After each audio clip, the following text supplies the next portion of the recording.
Je m'appelle Marie Leroy, je suis née en 63, l'année de l'assassinat de Kennedy. On s'en fiche un peu, c'est pas le sujet aujourd'hui. Je suis chargée de mission de droits des femmes sur la ville de Saint-Denis depuis 9 ans. C'est pas mal, mais c'est pas assez, parce qu'il y a du boulot. J'ai vécu dans l'Île-de-France, je me considère comme une francilienne. À Brétigny, ville tristement connue pour ses déraillements de train, à Paris, et puis à Saint-Denis. Alors aujourd'hui, je ne vis plus à Saint-Denis, mais j'y travaille, et je me sens plus dionysienne qu'une dionysienne, parce que mon travail fait que je suis effectivement très ancrée sur le territoire. Voilà, qu'est-ce que je pourrais dire d'autre? Ah oui, j'ai envie de dire que j'ai 2 enfants, 2 garçons, un de 24 et un de 14. Voilà. Alors, vous parlez d'assignation, mais alors, moi, j'ai jamais été convoquée par un huissier ni par un juge, donc je ne sais pas trop quoi dire sur le sujet. Je ne me sens pas assignée. Mon parcours, alors moi, ce qui m'a totalement influencée, c'est à 14 ans, quand j'ai lu Un prêtre chez les loupards de Guy Gilbert. Et je me suis dit, je vais être éducatrice pénitentiaire.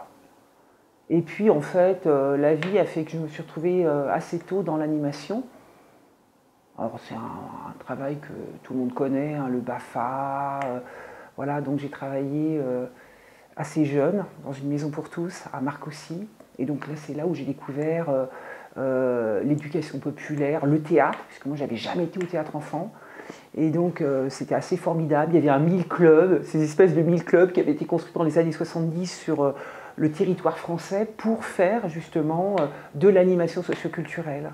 Donc là, ça a été une espèce de grande rencontre, de choc. Je me rappelle de la première pièce que j'ai vue, c'était Le Tigre de Dario Fo. Et d'ailleurs, je suis tombée amoureuse du comédien. J'ai été l'embrasser dans les loges. Et ça a été le début d'une histoire. Parce que lui, il m'a fait découvrir Ariane Mouchkine. La première fois que je suis allée au Théâtre du Soleil, c'était quelque chose. Hein. J'ai été ensoleillée pendant pas mal d'années.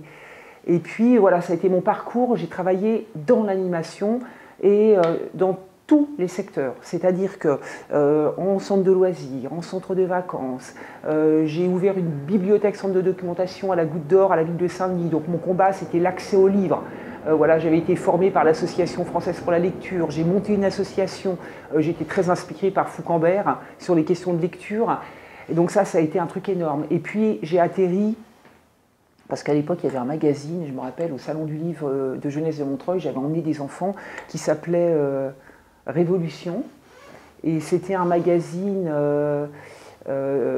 intellectuel, fait par les communistes. Et donc, il y avait un abonnement gratuit pendant 6 mois, donc je l'ai pris. Et je le lisais comme ça un jour sur les toilettes. Et j'ai découvert une annonce pour travailler dans un service jeunesse à Blanc-les-Milles. Et donc là, ça a été le démarrage de quelque chose. J'ai quitté la ville de Paris parce que j'étais quand même un peu en colère, même si je tenais une BCD à la Goutte d'Or par rapport à la politique menée à l'époque de Jacques Chirac. Enfin voilà, il y a des questions de partage de valeurs et je n'étais pas toujours très contente de la manière dont se faisaient les choses. Et j'ai atterri dans un service jeunesse en Seine-Saint-Denis. Je ne connaissais même pas cette ville, hein, je ne voyais même pas où c'était. Et donc j'ai travaillé pendant 17 ans dans cette collectivité et où j'ai eu différents postes. Alors j'ai travaillé donc dans l'animation, comme coordinatrice d'un service jeunesse. Alors j'en suis partie, j'ai travaillé au Forum culturel de Blanc-les-Milles comme responsable des relations publiques, où je mettais en place sur le territoire des actions culturelles avec des artistes en résidence. Donc ça a été quand même vraiment quelque chose d'extraordinaire dans mon parcours de vie, parce que je veux dire, l'accès à la culture, pour moi, c'était quelque chose d'émancipateur et c'était essentiel. Et peut-être que c'est là où j'ai eu un déclic par rapport aux femmes, parce que je me suis rendu compte que c'était facile de travailler avec les femmes sur les quartiers. Je veux dire, on pouvait tout leur proposer, des ateliers théâtre, des rencontres, des ateliers d'écriture, des projets autour de la photographie. Je me rappelle d'un super beau projet avec Rachid Koraïchi et une compagnie dans le cadre d'un immeuble, enfin d'une cité qui allait être démolie, une cité Emmaüs, et ça s'appelait victimes, objets de nos transports, et on allait interroger les gens sur le premier objet qu'ils allaient déménager, puisque effectivement c'est une opération à tiroir. Les gens restaient sur le quartier, mais allaient quitter leur appartement, et c'était d'une extrême violence. Et donc ce travail qu'on a mené en lien avec les habitants, les amicales de locataires, ça, là aussi ça a été une rencontre formidable. Et on a... moi j'ai fait mon petit bonhomme de chemin. Alors après, j'ai travaillé, je me rappelle, pour la mairie de Drancy, sur une préfiguration de centre social, et toujours avec beaucoup d'habitantes en fait. Et donc, en fait, dans nos quartiers populaires, je me suis toujours dit que ça irait mieux avec les femmes. Et qu'en fait, je voyais bien que les femmes, elles étaient invisibles, mais que c'était elles qui agissaient. Enfin, c'était elles qui faisaient de l'aide aux devoirs, qui étaient dans des actions de médiation, qui étaient dans des actions de solidarité, qui étaient présentes et toujours, qui répondaient toujours présentes pour des tas d'actions qui, des fois, leur paraissaient totalement déconnectées de leur réalité à elles, parce que c'est vrai que la question de l'art, de l'accès à la culture, quand on galère au quotidien pour manger, parce que ça, ce sont des réalités, pour payer son loyer. D'ailleurs, je pense que même à Saint-Denis, on est dans autre chose. Aujourd'hui, on a tellement de personnes en errance que, je veux dire, on n'en est même plus sur la question de la survie. C'est encore autre chose. C'est comment je vais avoir accès à des droits fondamentaux qui sont ceux du logement, par exemple. Bon, voilà. Donc ça, c'est des parcours de vie. J'ai travaillé après, j'ai envie de parler de mon travail, mais j'ai travaillé à Villiers-le-Bel. J'ai dirigé un centre social. C'était un peu compliqué, mais j'étais contente de ce qu'on a pu réaliser. Je me rappelle, j'avais lancé un concours de lettres d'amour. Et donc ça, c'était formidable, parce qu'en lançant un concours de lettres d'amour, on avait réussi à... J'avais fait ça d'ailleurs avant, je l'ai fait 2 fois, je l'ai fait à Blanc-Ménil, mais ce truc-là, je me suis dit, voilà, aujourd'hui on n'écrit plus, c'est les mails, les SMS, mais on va redonner la possibilité à tout le monde d'écrire. Et ça a vachement bien marché. Il y avait des enfants, des personnes âgées, des jeunes. Enfin, j'avais travaillé avec évidemment tous les partenaires à l'échelle du territoire. Et en fait, ce qui a été absolument époustouflant, c'est le nombre de lettres d'amour que j'ai récupérées. Je me rappelle d'une école maternelle, ils avaient travailler sur des paravents. Et à l'intérieur des paravents, il y avait des tambourins, et il y avait des mots d'amour. Et puis il y avait des mots d'amour sur tout. Je me rappelle d'une petite fille qui avait écrit son amour du Nutella. Et c'était vraiment chouette, quoi. Parce qu'il y avait c'est une lettre d'amour, donc il y avait des gens qui parlaient de l'amour qu'ils avaient pour leur animal domestique, les chiens. Il y avait les amoureux, il y avait l'amour de la nature, il y avait l'amour de la vie. Enfin, c'était vraiment génial, parce qu'on est quand même un peu dans la sinistrose quand on travaille dans les quartiers politiques de la ville. On est toujours en train de dire que tout va mal. Forcément, en plus, on ne peut pas dire que tout va bien, parce que si tout va bien, de toute façon, on n'aura plus de crédit de l'État. Hein, je veux dire, parce que c'est aussi ça, des réalités, il faut courir un peu après l'argent pour monter des projets.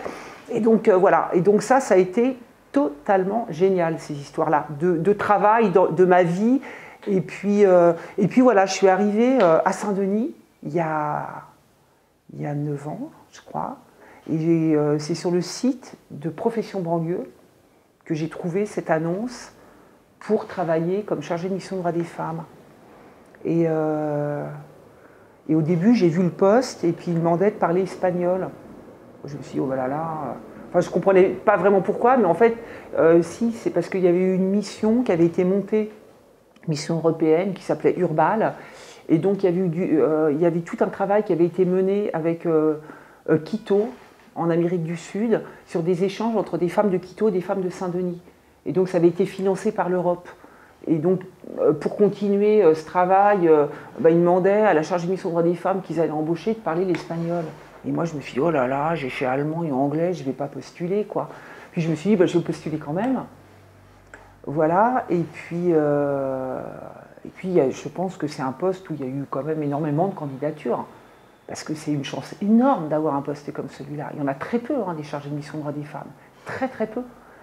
Et donc, moi, je pensais, j'y croyais pas trop.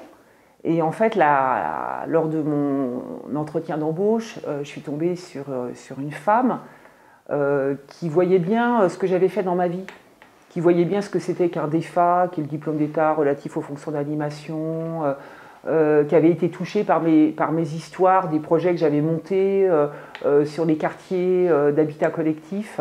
Je veux dire, de ma connaissance du territoire, d'être en capacité de travailler avec des bailleurs, l'éducation nationale, des trucs un peu fantaisistes que j'avais montés. Par exemple, je me rappelle un jour, je m'étais dit, tiens, je vais m'intéresser aux gardiens et aux gardiennes. Parce que les gardiens et les gardiennes, ils gardent, mais moi, je les avais appelés les anges gardiens.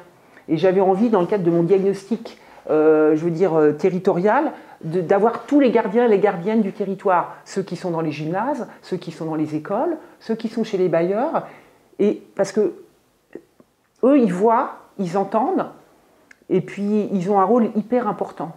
Et voilà. Et donc j'avais raconté ces histoires-là, là à Saint-Denis, et du coup, bah voilà, c'est moi qui ai été recrutée. J'y croyais pas. C'est moi qui ai été recrutée. Alors je me suis dit, mais là, la tâche va être immense. Et puis j'ai envie de citer Anne-Laure, elle m'a dit, il faut absolument que tu lises Françoise Héritier. Alors oui, parce que moi, je n'avais pas lu Françoise Héritier, hein. J'avais lu Simone de Beauvoir, voilà, mais je me suis dit, il faut quand même que je sois un peu au taquet sur ces questions de droits des femmes. Donc j'ai lu. Là, en ce moment, je suis en train de lire quelque chose sur le code de la famille, les femmes algériennes, mais il faut lire en permanence. Et donc, d'ailleurs, ça m'alimente, hein, parce que voilà, c'est un travail où il faut être sur tous les fronts, puisque l'égalité femmes-hommes, ça n'existe pas. Ça n'existe nulle part, pas plus dans les pays du Nord que dans les pays du Sud. Et puis, en plus, dès qu'on creuse un peu le sujet, on se rend compte effectivement de là où on en est. C'est pas la joie, quand même, hein, je veux dire, enfin, il faut rester optimiste, mais moi je me dis plutôt que je suis une pessimiste joyeuse, donc plutôt qu'une optimiste triste. Mais voilà, donc la question des droits des femmes, c'est un boulot énorme. Donc moi j'adore, j'ai cette chance d'avoir ce poste à Saint-Denis. Et donc évidemment, je travaille beaucoup sur la question des violences, la prévention des comportements sexistes, mais les violences, ça me prend énormément de temps. Parce que j'estime que moi, en tant que personne, j'ai une mission de service public et qu'il faut... il faut d'abord être sur le terrain, il faut être avec les femmes du territoire, parce qu'au nom de quoi je vais parler des droits des femmes si je ne suis pas au courant de ce qu'elles vivent. J'ai souvent pas de réponse. J'ai pas de réponse. Je veux dire, hier j'ai reçu un mail d'une femme à la rue avec un bébé de 9 mois et de 2 ans qui est en situation irrégulière, et à part l'orienter à l'accueil de jour de l'Amicale du Nid rue Fontaine, j'ai pas de réponse. Et ça, c'est terrible. Mais là, il y a 2 jours, j'ai réussi à orienter une jeune femme qui était séquestrée, menacée de mort, battue. Une jeune fille originaire du Maroc. Et là, elle est aujourd'hui dans un foyer de jeunes filles à Paris. Et on a fait un truc incroyable. On n'a même pas fait toutes les démarches qu'il faudrait faire d'habitude, de grands rapports, de réunions avec le service social. On a été très vite. Et j'étais super angoissée quand j'ai reçu ça vendredi, et je me suis dit, merde, encore une... Comment on fait? Je vais appeler la police, mais non, la police, ils vont débouler, ça va être catastrophique, elle risque de se retrouver à la rue, on va pas la mettre dans une situation où il faudra qu'elle appelle ce fameux 115, là, ce numéro de téléphone dont tout le monde parle, où il n'y a pas de place d'hébergement, et puis elle est jeune, elle a 19 ans, elle est vulnérable, elle va se retrouver à la rue, c'est une proie pour les agresseurs, et en fait... Je ne l'ai même pas rencontré et j'ai trouvé une solution. Alors ça c'est pas mal quand même. On se dit vraiment, là je sers à quelque chose, quoi. Voilà.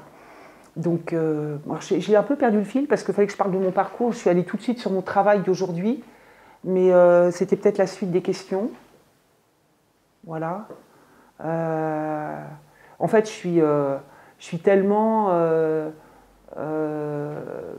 passionnée par ce que je fais, enfin c'est pas même pas passionné, pour moi c'est un travail qui est essentiel, qui correspond complètement à ce que je veux faire, c'est-à-dire comment je vais mettre en œuvre des actions pour lutter contre les oppressions et les oppressions des femmes, mais aussi agir pour que les choses changent. Il y a 2 jours, là j'étais au lycée ENA. qui est un lycée professionnel où il n'y a que des garçons. Donc la culture viriliste, elle est bien là. C'est des jeunes gens qui sont très durs, hein.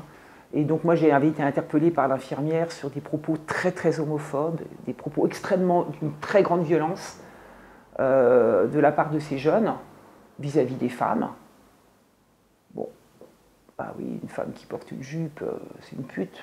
Mais quand les jeunes disent ça devant leurs parents à la conseillère principale d'éducation quand même, ça interroge là. Donc moi, ça m'énerve un peu qu'on m'appelle en permanence pour des situations un peu d'urgence, quoi. Là, il faut agir parce que quand même, voilà, il y a eu des choses qui ont été dites aussi sur le viol et donc on a mis en place 3 interventions. Alors, on va pas, mais bon, j'étais super contente hein, parce que les jeunes, alors on vient avec, moi je viens parler aux jeunes, mais pas très longtemps.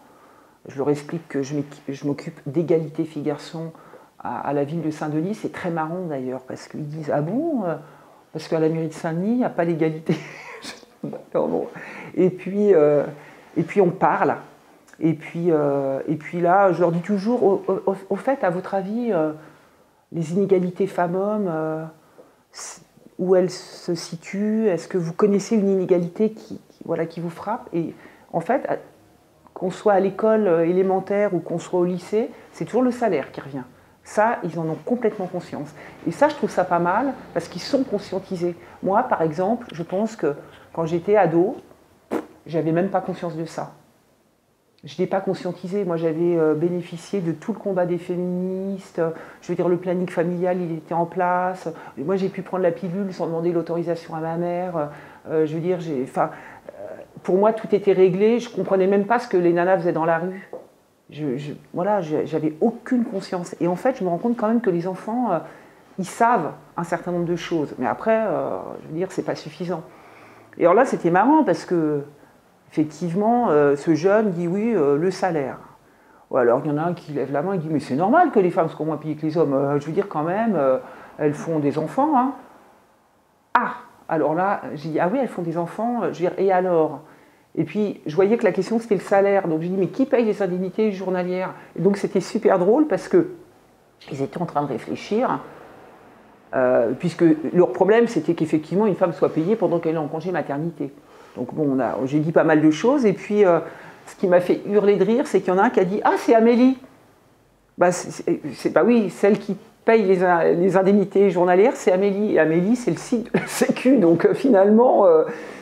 il s'est passé quelque chose à ce moment-là, et puis après, c'est un intervenant, donc je travaille avec une association qui s'appelle Dans le genre égal, Jean-Michel Taliercio, et c'est lui qui est intervenu. Parce que c'est pas mal que, quand on parle d'égalité, qu'on parle d'éducation à la sexualité, qu'on parle de sexisme, de stéréotypes de genre, enfin de tous ces sujets-là, c'est pas mal qu'il y ait des hommes qui s'y collent. Et bon, moi je travaille aussi avec voilà, des partenaires hommes, et c'est vraiment bien. Surtout dans des bahuts comme ça, où il n'y a que des garçons, ils vont se dire ouais, là, en clair, la vieille, qu'est-ce qu'elle vient me raconter sur ces questions d'inégalité femmes-hommes. Donc voilà. Donc en fonction des réalités du terrain, j'essaye d'apporter des réponses qui soient des réponses, je ne vais pas dire scientifiques et techniques, mais voilà, des réponses historiques, ludiques, récréatives, artistiques. Moi, je me rends compte que parler des droits des femmes, bah, ça passe aussi énormément par le théâtre, par l'art. Cette année, par exemple, dans le cadre du 8 mars, on a d'ailleurs démarré très tôt avec des profs du conservatoire. On s'est intéressé à la question des femmes compositrices. Alors là, on savait qu'il n'y avait que 4% de femmes chefs d'orchestre, qu'il n'y a que 21% de solistes. On a l'impression que tout va bien, finalement. Hein. Et là, alors les femmes compositrices, ça a été mon sujet.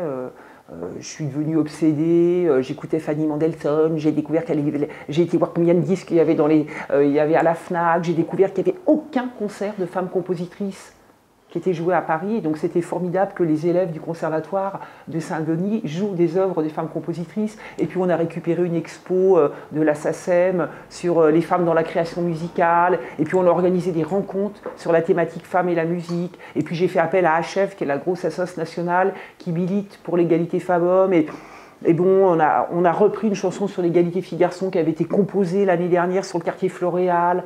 Et donc c'était génial parce que on est parti d'un sujet où finalement on se dit bah, les femmes et la musique, mais franchement tout va bien. Et puis là, on a ouvert effectivement la boîte de Pandore. Alors j'ai un peu été voir tout le monde. Hein. J'en ai parlé évidemment au Festival de Saint-Denis, à la directrice, Nathalie Rapaport. Bon, je sais qu'il y a une femme chef d'orchestre qui est programmée dans le cadre du Festival de Saint-Denis, mais ça me semble un peu insuffisant. Et puis on a organisé des tas de rencontres à l'accueil de jour, à la Maison du Bébé, qui est une structure qui est située à l'hôpital de La Fontaine, dans les maisons de quartier évidemment, à la maison des parents. Et puis en plus, parler de musique, c'est un peu plus léger que de parler de violence conjugale. Mais bon, ça nous a permis d'aborder évidemment tout un tas de sujets sur la question de la place des femmes. Et donc du coup, là, dernièrement, j'ai parlé avec un prof de danse du conservatoire et qui est hyper énervé, lui. Parce qu'il me dit, mais il n'en peut plus, il n'a pas un seul garçon dans ses cours de danse. Les gens réclament tous du tutu. Alors lui, il fait de la danse contemporaine. Alors moi, les tutus, évidemment, ça me met dans des états seconds. Bon, alors après, on a le droit d'aimer les tutus, quoi. Mais voilà. Et en fait, évidemment, lui, c'est l'inverse, quoi. Dans la pratique culturelle de la danse, voilà, on n'a pas de garçon. Parce que c'est voilà, une représentation, là encore, très stéréotypée. Alors je me suis dit, tiens, on va travailler le sujet.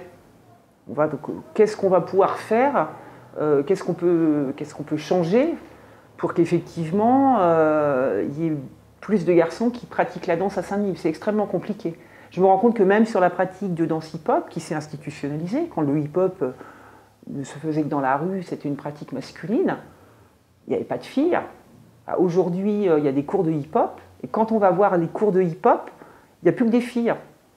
Les garçons, ils restent dans la rue. Moi, je vois assez peu de filles qui dansent, qui font du hip-hop dans l'espace public. Mais bon, en fait, c'est intéressant de travailler sur le droit des femmes parce qu'on est sur des sujets transversaux en permanence. Et moi, j'ai le bol d'être dans une ville où il se passe plein de choses. Alors, on peut voir la moitié du verre vide, c'est-à-dire parler de la situation des femmes précaires.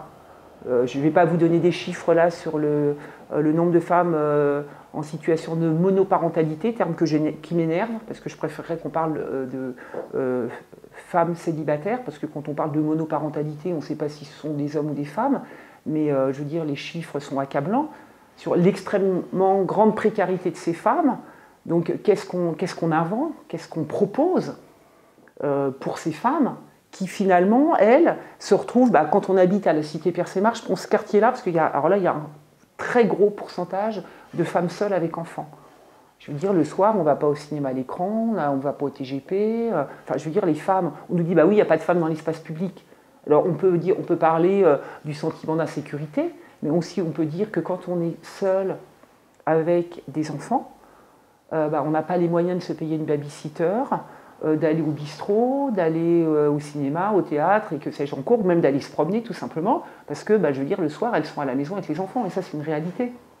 Et donc, nous, on pense beaucoup les choses comme ça, on propose des activités binômes, alors très peu. D'ailleurs, j'ai envie de citer le théâtre Gérard Philippe, qui fait quelque chose d'extraordinaire, qui prend en charge des enfants pour que les parents puissent aller au théâtre. Moi, je trouve ça génial. Mais ça, il faudrait le faire partout. Enfin, je veux dire, qui a inventé ça? C'est Ikea, la piscine à boules. Mais moi, je voudrais qu'il y ait des piscines à boules partout. Je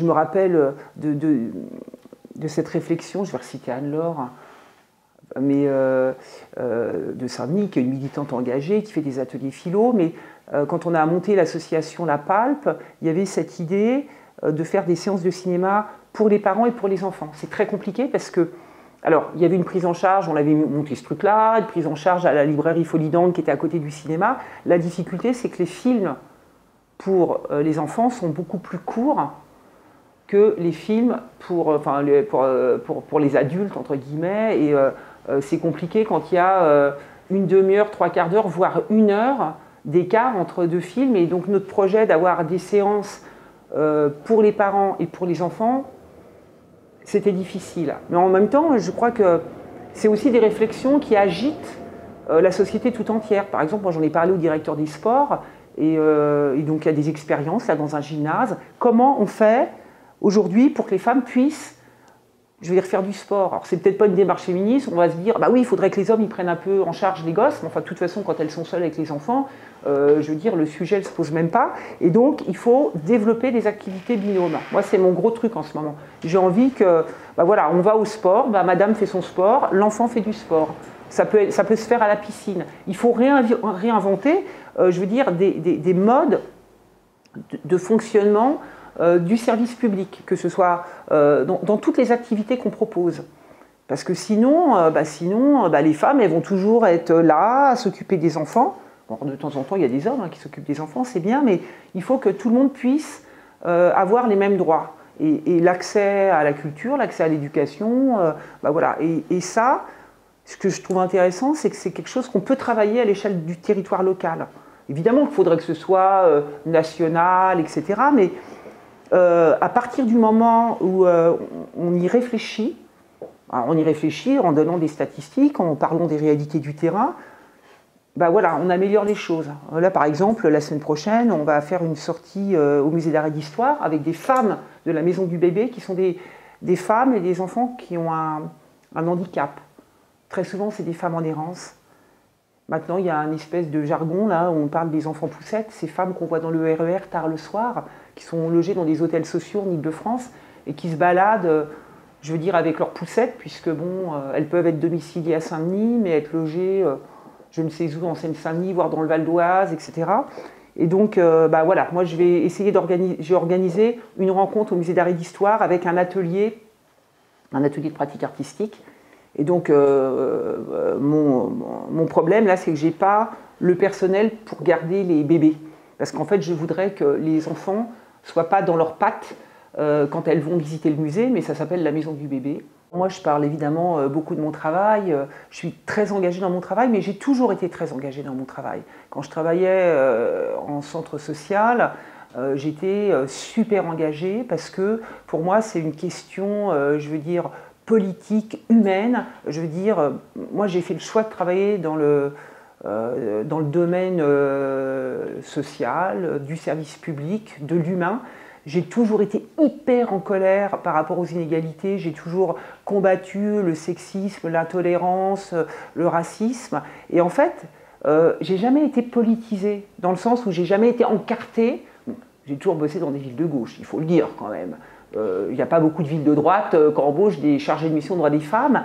Mais là, j'ai trouvé le travail qui me permet à la fois de construire des réponses par rapport, je veux dire, aux difficultés auxquelles sont confrontées, je veux dire, les citoyennes, les femmes de tout âge, de toute culture. Et en même temps, c'est un engagement politique. Moi, ça me passionne. Parce qu'évidemment, ça devient un sujet de recherche. Là, je suis en train de m'exciter là, sur le code de la famille, parce que j'ai rencontré une association qui milite pour que ça avance en Algérie. Je veux dire, quand même, les Algériens, là, ils sont dans la rue. Alors, les femmes, le code de la famille, hein, je veux dire, on n'en entend pas parler. Donc, ça y est, on est parti, là, à Saint-Denis, on va faire quelque chose. Là, j'ai envie de travailler sur les journées du matrimoine. Alors j'ai essayé l'année dernière, bon là c'est encore un projet qui me tient à cœur, c'est-à-dire que mon engagement dans mon travail, maintenant c'est ma vie. C'est-à-dire que voilà, j'ai plus envie de m'occuper que de ça, que de m'occuper que de droits des femmes. D'ailleurs, j'ai 56 ans, alors ma carrière elle est un peu, malheureusement, je suis plus près de la retraite que du démarrage. Je ne sais pas quand est-ce que ça s'arrêtera. En tout cas, moi j'ai déjà pensé à quelque chose. C'est-à-dire que quand je vais être à la retraite, je veux travailler pour les femmes en prison. J'ai vu une expo de Bettina Reims au château de Vincennes qui m'a complètement émue sur ces portraits de femmes qui sont en prison, avec quelques témoignages. Je pense qu'il y a beaucoup de femmes en plus qui sont en prison parce qu'elles ont assassiné leur conjoint, mais on sait pourquoi elles les ont assassinées. Et donc voilà, donc je continuerai Je continuerai. Et je vois bien, par exemple, autour de moi, dans ma famille, par exemple, ma mère, qui n'était pas du tout féministe, pourtant qui était seule, qui m'a élevée seule, qui voulait un garçon. D'ailleurs, je m'appelais Thierry, hein, moi, quand je suis née. Donc voilà, il n'y avait pas les échographies à l'époque. Et alors aujourd'hui, elle n'arrête pas de me dire « Ah, quand même, t'as eu 2 garçons, t'aurais pu quand même trouver un mec qui te fasse une fille. Franchement, les filles, c'est tellement bien. » Et puis, bon, elle a 87 ans. Mais bon, elle est devenue... parce que bon, je parlais énormément avec elle. Et alors, elle est sur toutes les causes des femmes. Alors, donc, elle connaît évidemment des copines de son âge. Bon, elle vit seule. Mais bon, elle voit bien, hein, les copines retraitées, là, qui ont des mecs à la maison... Elle dit, bah, elles sont quand même moins libres, hein, parce qu'il faut qu'elles s'en occupent, il faut qu'elles fassent à manger. Enfin, et donc, c'est assez marrant comment, même ma mère, elle a totalement changé de discours, hein, je veux dire. Et puis, je suis assez fière de moi quand je vois, par exemple, mon fils, quand il était petit, là, le deuxième, qui ne travaille pas beaucoup à l'école et qui interpelle les enseignantes, les professeurs des écoles, c'est comme ça qu'on dit aujourd'hui, Madame, vous nous parlez des Romains, mais vous ne nous parlez pas des Romaines. Et donc là, il avait un cours, il devait apprendre voilà, une leçon d'histoire sur la Révolution française et il a parlé de l'homme de Gouges. C'est quand même top, non? Je veux dire, et ça, je suis assez fière de moi. Donc en fait, mon engagement dans mon travail, bah, je veux dire, c'est pas qu'un engagement dans mon travail, c'est dans ma vie au quotidien. C'est-à-dire que je parlais des livres, mais je vais voir évidemment des spectacles, et puis j'ai envie voilà, de faire avancer la cause, parce que quand on fait avancer la cause des femmes, ici, on la fait avancer à l'international. C'est-à-dire que faire de la prévention des mutilations sexuelles, je veux dire, ici à Saint-Denis, parce que, bordel de merde, il y a quand même 55 000 femmes mutilées sexuellement en France chaque année. Eh bien, je veux dire, on fait avancer la cause, je veux dire, en Afrique, hein, je veux dire, les femmes africaines, hein, elles circulent.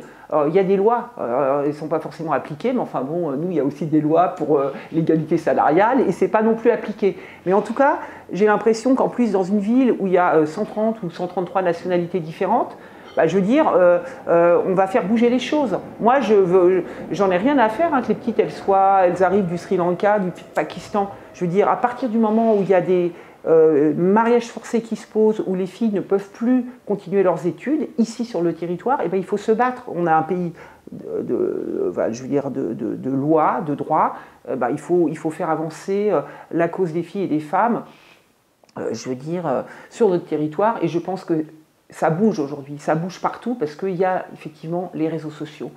Et moi, mon combat, ça sera toujours la question de l'éducation. C'est l'accès à l'éducation.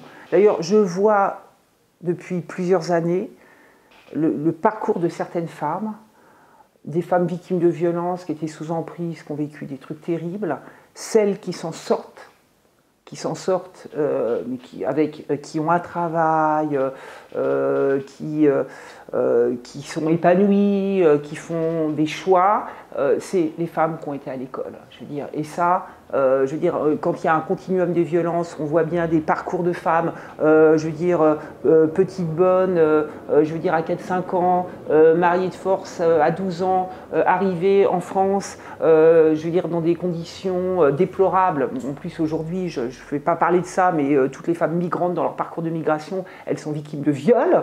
Je veux dire, et ça, c'est une guerre, c'est atroce, et je veux dire, c'est pas encore assez dénoncé.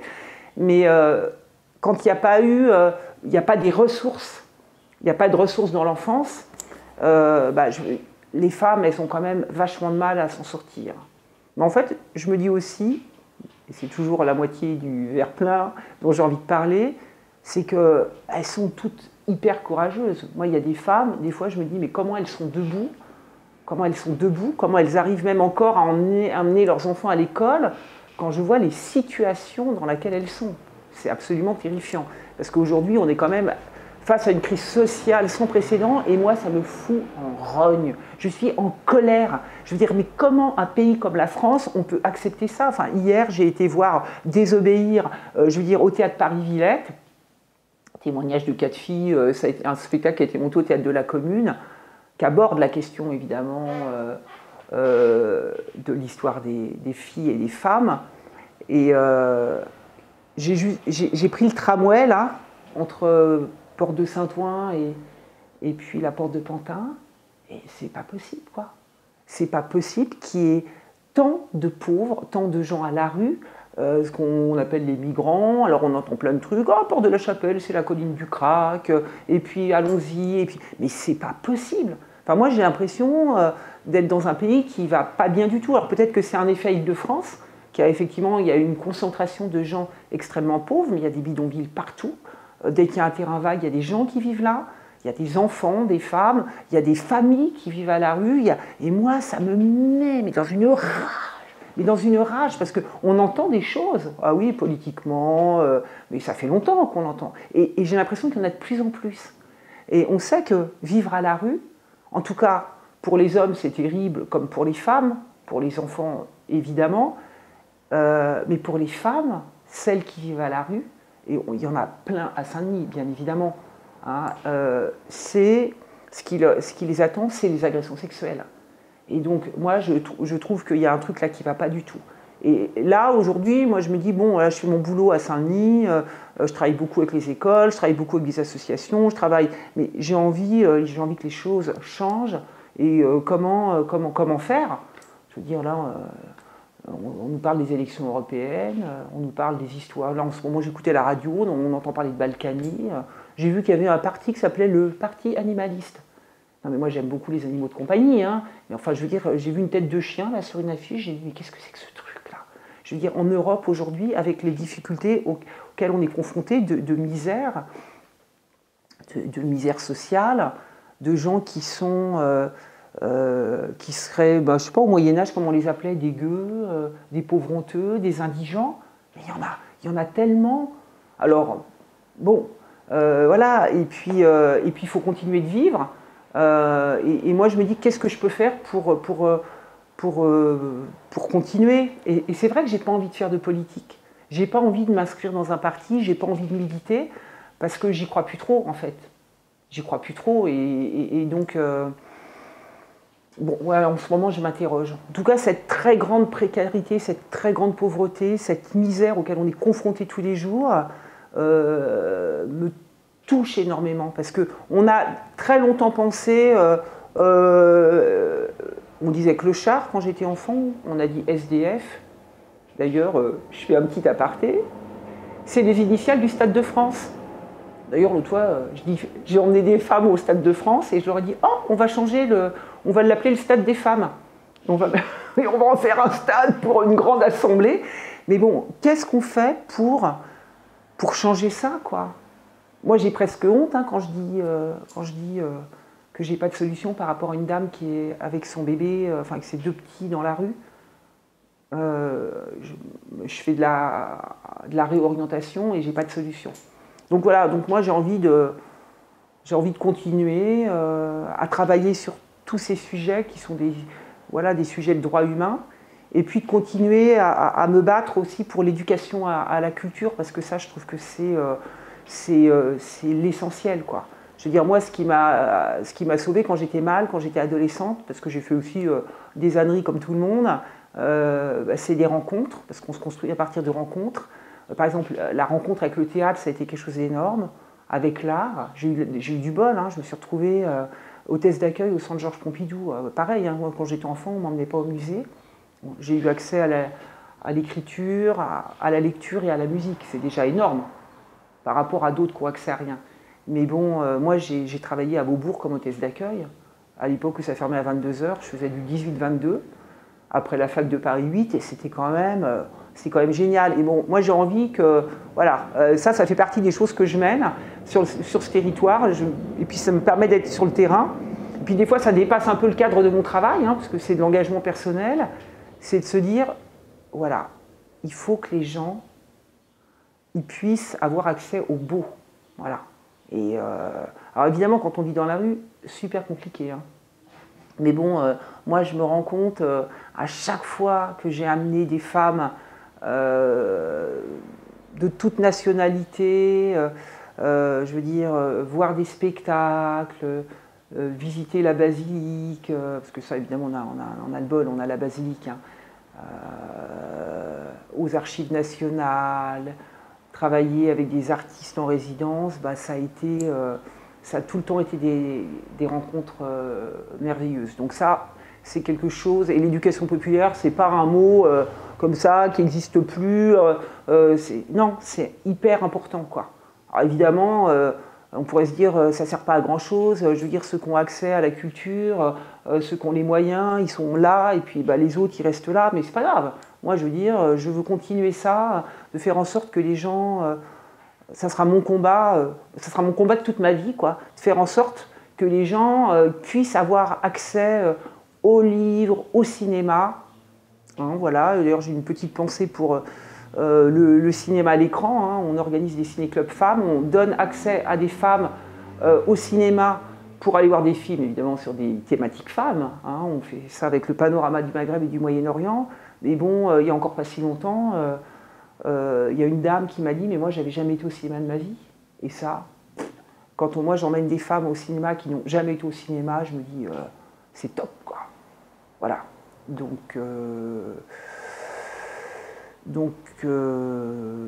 qu'est-ce que je pourrais dire d'autre? Ben voilà, je suis une femme engagée, mais comme plein d'autres femmes, et moi, je peux l'exprimer au travers. Moi, j'ai une chance énorme, c'est que j'ai un travail qui m'intéresse. Je suis contente de vivre en Île-de-France. Je peux râler tant que je peux sur les transports en commun, mais je veux dire quand même à Saint-Denis, hein, on peut se déplacer. C'est le travail aussi que je fais quand je parle de visite citoyenne et d'amener des femmes. Quand vous amenez des femmes à Paris qui ont été séquestrées pendant plusieurs années et qui n'avaient jamais vu Paris, c'est quand même plutôt pas mal. Mais nous, je trouve qu'on est hyper gâtés sur ce territoire, malgré tout ce que je décris de misère, de pauvreté qui me mettent en colère. Voilà. Donc mes privilèges, moi je suis hyper privilégiée parce que j'ai un boulot qui m'intéresse, j'ai une ouverture culturelle qui me permet d'avancer et de construire. Et puis j'ai la chance d'habiter là où j'ai envie. Hein. En plus je suis propriétaire, il faut quand même le dire, c'est un méga privilège. Je veux dire, j'ai pas de loyer de 1 000 € à sortir tous les mois, sinon je pourrais pas voyager. Voilà, je voyage énormément. Donc, je voyage énormément, puis en plus, j'aime bien me prendre des pseudos. Donc, par exemple, quand je suis allée à Saint-Pétersbourg, faire la Révolution de 17, bah, moi, mon pseudo, c'était Alexandra Kollontai. Voilà. Mais bon, je me suis déjà pris comme pseudo une des 3 sœurs. Alors, moi, j'étais de Tchekhov, parce que j'ai fait Moscou-Smolensk. Et donc, j'ai fait la Bérésina, la de Sylvain Tesson, et je m'appelais Macha. Voilà.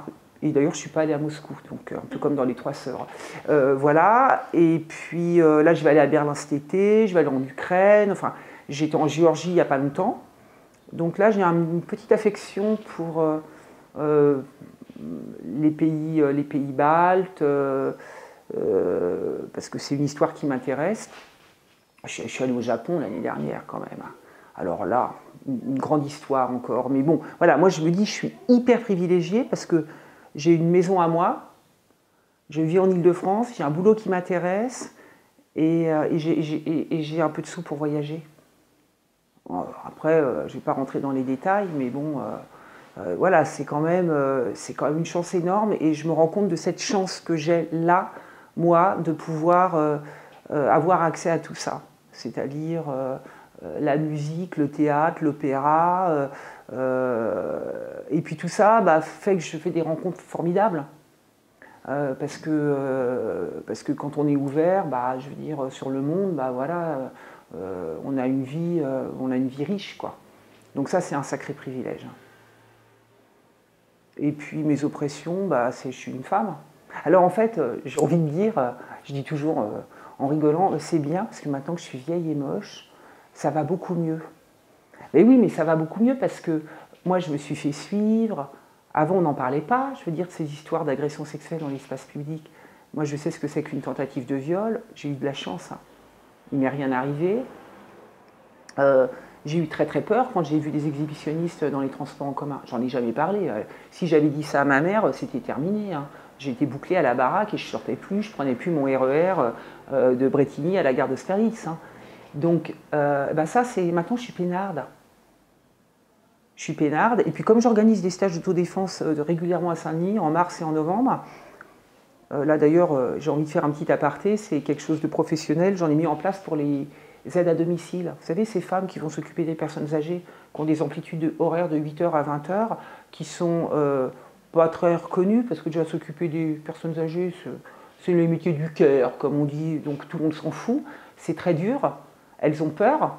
Bah ouais, c'est dur hein, d'aller dans les cités quand il y a 3 cons qui sont là en train de dealer, qui ont un clébard. Alors, c'est pas forcément eux les agresseurs, mais elles vivent en permanence un sentiment d'insécurité. Bah, je suis fière de dire que la collectivité locale de Saint-Denis, via ses ressources humaines, va financer des stages d'autodéfense pour qu'elles adoptent une autre posture dans l'espace public, pour qu'elles aient moins peur, pour qu'on prenne en compte leur souffrance et leur mal-être. Parce qu'il faut aussi travailler avec les agents sur le territoire. Donc là, je suis plutôt pas mécontente. Mais en tout cas, moi, mes oppressions, c'était de me faire emmerder dans l'espace public. Et maintenant, je suis tranquille et même, on m'offre des places assises dans les transports en commun. Et là, je me suis regardée dans la glace et j'ai dit « Ah ouais, j'ai pris un sacré coup de vieux, mais j'ai pas envie de me faire botoxer, je vais continuer. Hein. Je veux dire, à prendre les transports jour et nuit, à rentrer bourré si j'ai envie de rentrer bourré. Et puis à aider quand je peux. Hein. Ça m'est arrivé dans le RERA, là, c'était une jeune fille qui était emmerdée par un connard. J'ai en fait juste crié très fort en disant « Ouais, qu'est-ce qu'il a celui-là ?» Et c'est ce que j'ai appris dans mon stage d'autodéfense, c'est que parfois avec la voix, on peut déstabiliser l'agresseur.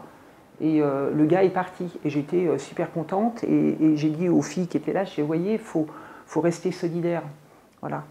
Donc j'ai appris la sororité et ça, c'est grâce à mon métier aujourd'hui de chargée de mission droits des femmes à la ville de Saint-Denis, donc je suis hyper contente.